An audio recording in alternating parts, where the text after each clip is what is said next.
Al Jazeera podcasts. Today, U.S. President Donald Trump has made it clear deposing Nicolas Maduro is all about the oil. We're taking back what was taken from us. They took our oil industry. We built that entire oil industry. Started a long time ago, but they took it. Venezuela has it, the U.S. wants it, but why are oil companies suddenly so skeptical? I'm Kevin Hirten, and this is The Take.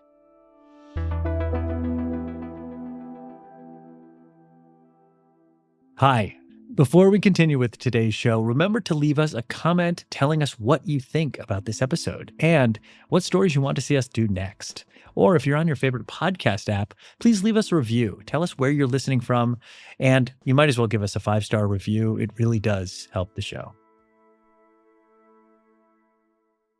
My name is Anneke. I'm an independent journalist, and I am based in Miami, Florida, but I was born and raised in Caracas, Venezuela. What's the expression? The best laid plans, right? So Donald Trump's dream of seamlessly deploying U.S. oil companies to start hoovering up Venezuela's vast oil resources suffered a bit of a blow last Friday. I'm sure you saw this. He invited a group of oil company executives to the East Room of the White House, and he seemed somewhat surprised by the muted reaction from at least some of them. Here's ExxonMobil CEO Darren Woods. If we look at the legal and commercial constructs and frameworks in place today in Venezuela, today it's uninvestable. So that's what I want to explore with you today. Why Darren Woods would call Venezuela uninvestable. And of course, the most obvious reason is just it is very unstable. It's instability. So let's start there. How stable is this current government under interim leader Delcy Rodriguez? And what are the biggest challenges that she's facing at the moment? Well, of course, it's seen as uninvestable because President Trump took out the dictator, but he left the regime intact. Delcy Rodriguez, who was Maduro's vice president, was part of the same administration that already seized Exxon's assets twice. So I understand why there's a concern that if they invest billions of dollars in Venezuela, they may be facing the same problem down the line. My friends and family there, the people who I've spoken to, said that there was this tense calm in the days following the explosions. We saw long lines in supermarkets, in pharmacies, and now everyone is just trying to, go about their normal lives. So I think in practice, not much has changed because Chavismo is still in power. So it seems like a delicate balance because they're in power because they're being allowed to stay in power by Donald Trump and the threat of military action again.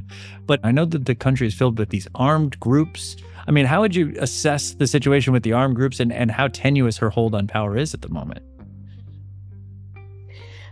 Those armed groups are the colectivos, which have been seen patrolling the streets in the past few days. And they're used by the government as a way of intimidating the population and of saying like, hey, we're still the ones who are in control here. And Delcy Rodriguez herself was on national TV saying, President Trump says that he's the one who's in power. Trump posted an AI picture that said that he was, the president of Venezuela. And she was like, hey, I'm still the one who is in power here. But I think her position is one of the conquered. I think she is, we see her sometimes kind of blasting the Americans and saying that Nicolas Maduro and his wife, Celia Flores, were kidnapped. But at the same time, she seems to be willing to work with the Trump administration. So I think Rodriguez is trying to, in a way, speak to those who support the regime, to those in her party, which is the Socialist Party. But at the same time, she's sending this message to the Americans of, hey, we're willing to work. Please, don't do anything else. Trump said that her fate will be worse than Maduro's if she did something. Yeah, I think the reason that she was left in power, they could have easily gone with the opposition candidate, tried to install Maria Machado.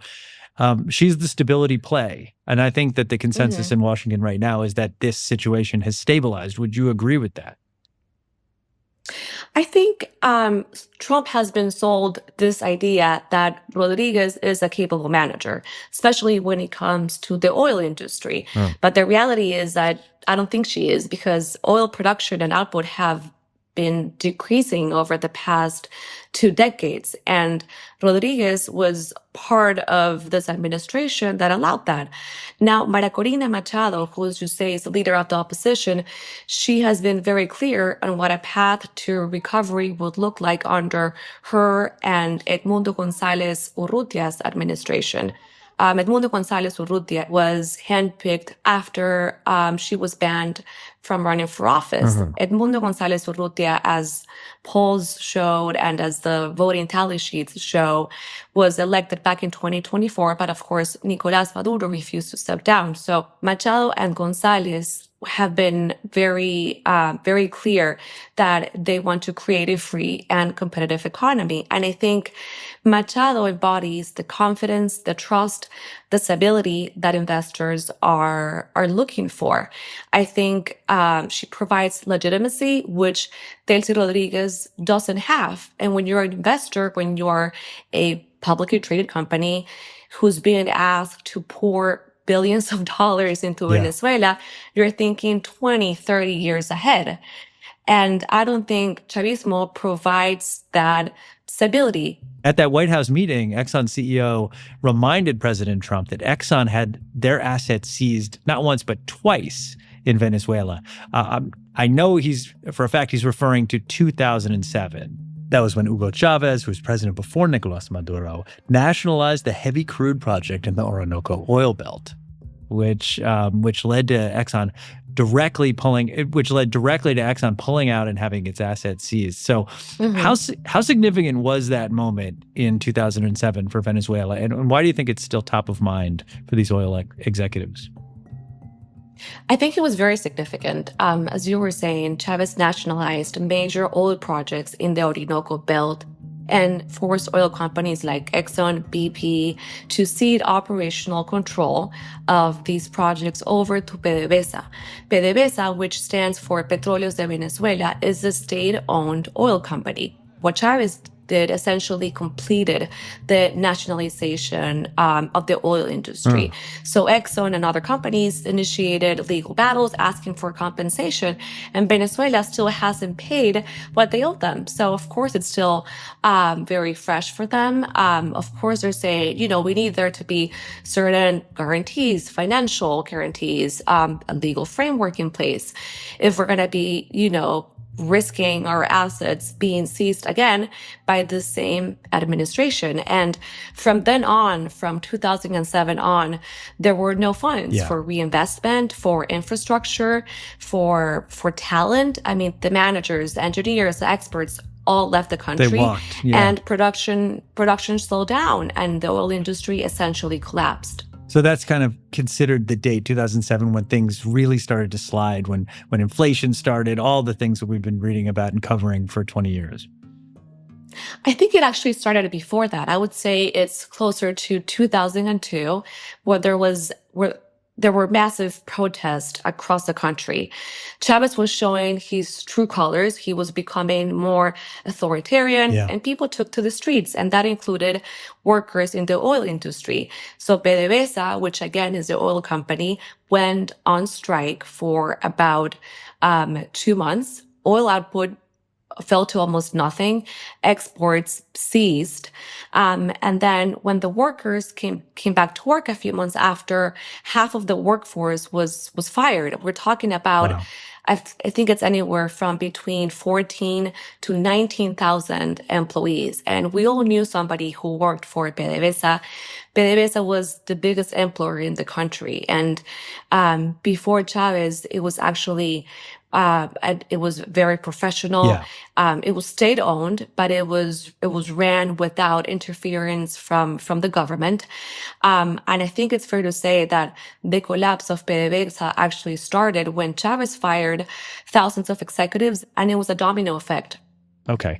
So Venezuela, we keep hearing this, that it has the largest proven oil reserves in the world, but it is famously difficult and expensive to get at. And we were talking about the Orinoco Belt, which has this heavy crude oil. Now, there are two main challenges when it comes to ramping up operations in Venezuela at the moment. One is the nature of the oil itself, and the other is the devastated state of the oil infrastructure in that part of Venezuela. So maybe we can take those one by one. What is this extra heavy crude everyone's talking about?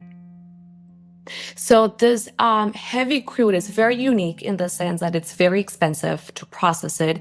You need special refineries, special equipment, and it's also in an area, the Orinoco Belt, that is not very easy to get to. It's not easy to navigate. And then you also have to transport the oil. But again, because it's very heavy and very thick, it's not very easy to do. So it's more expensive. Yeah. But it's also cheaper oil because it's not the best oil compared to the light oil that comes from Saudi Arabia, for example. Venezuela, before Chavez, was actually a lead producer and a lead exporter of light oil.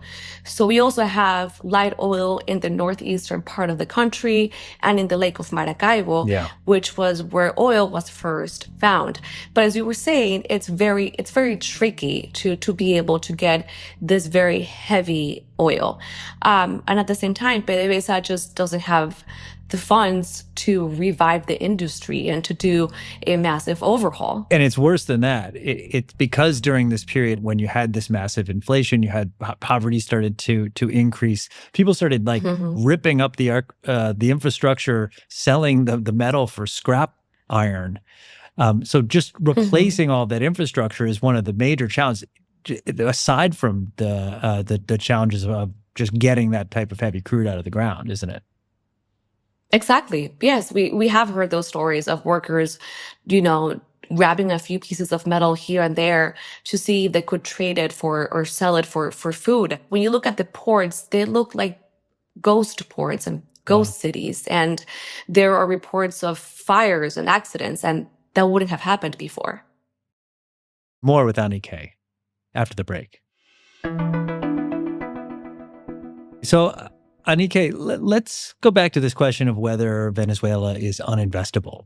Now, we've talked about the instability inside Venezuela with the interim government, but what about the instability in the United States?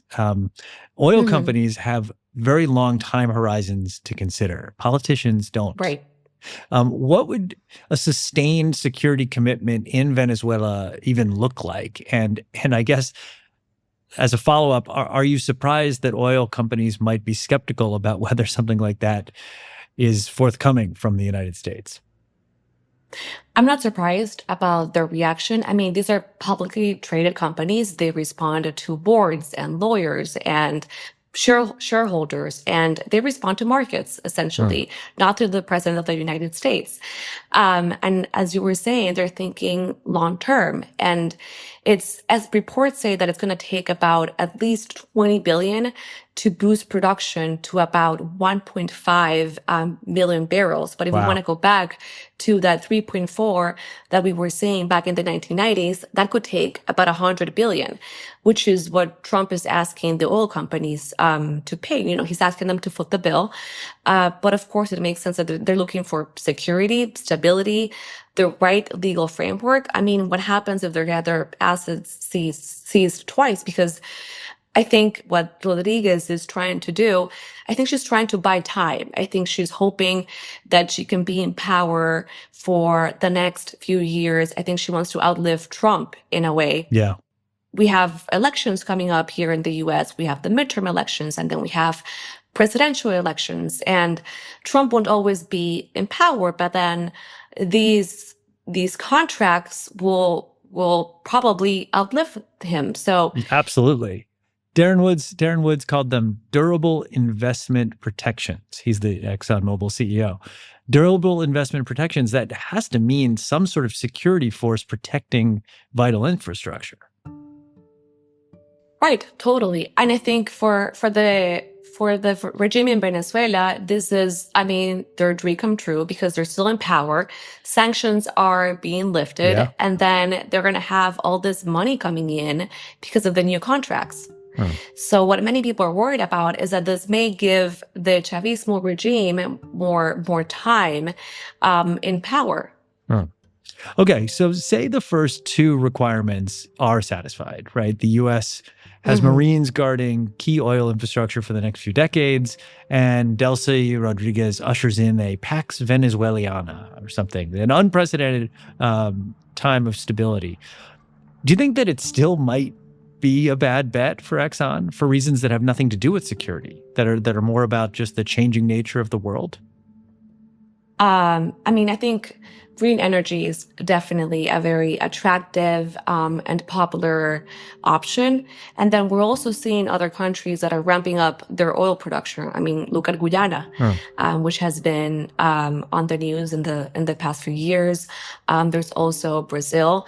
So the reality is that these companies have other options. Yeah. Yeah, I mean, it all feels very backward looking, right? Trump is stuck in the 1970s. He's thinking about oil shocks, where meanwhile, China is dominating electric cars, talking about solar panels. Maybe Exxon's not thinking that in 20 years, they're going to need this much oil, or maybe things will change and they've got to put a lot of money on that bet, don't they? Well, I mean, look, I think hydrocarbons are still the main source of energy. I think the world still runs on oil. And at the same time, I don't think President Trump has much faith in green energy. I think he sees it as green energy is mostly subsidized by the government, and he just doesn't believe in that. Okay. So the United States is already the largest oil producer in the world. Right. And I guess it kind of stands to reason, realpolitik-wise, that it would want to control the largest oil reserves in the world. Right. But I've read a lot about the benefits for the Americans in this arrangement, the ability to turn off the spigot to the world, to put pressure on something like China or Russia, whatever. But for the moment, the Venezuelan people don't seem to be part of this discussion. And I wonder, from your perspective, what would you say to anyone who's devising a strategy that doesn't account for the will of the people of Venezuela?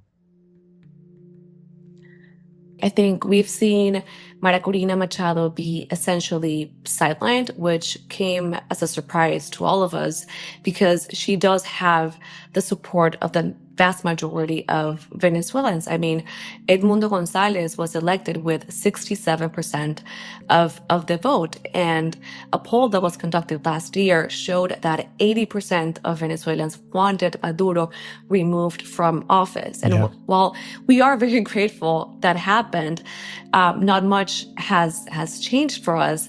And then at the same time, we're all kind of waiting to see what are the next steps, because we heard Secretary Rubio, he said there's this 3-step plan. And the last step would be one of a transition. And that's what, we're all kind of wondering, well, when and how? Because we're all looking forward to that transition. I mean, we already have an elected government that we voted for.